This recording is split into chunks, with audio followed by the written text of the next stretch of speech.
সেনাবাহিনীর গাড়ি থেকে আসছে, অনেক স্টুডেন্ট আহত হয়েছে। আসলে সকলে দেখানো সম্ভব না।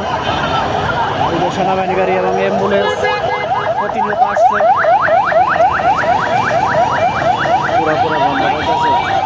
পোড়া গেছে, অনেক বিধ্বস্ত হয়েছে, অনেক মানুষ পোড়া গেছে, বিধ্বস্ত হয়ে আগুন ধরে গেছে।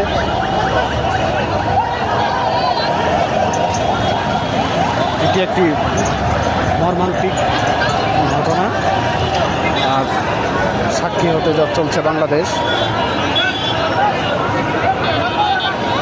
ওই যে অ্যাম্বুলেন্স আসতেছে সরকারি গাড়ি থেকে, সরকারের মাধ্যমে।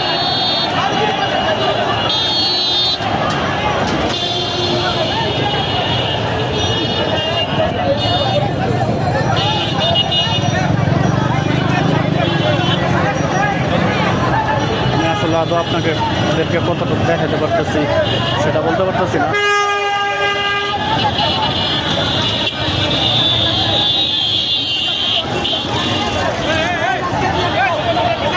রাস্তা ক্লিয়ার, রাস্তা ক্লিয়ার। অ্যাম্বুলেন্স, ওই যে অ্যাম্বুলেন্স আসতেছে, এই যে জটলাটা বাজাইছে দেখো।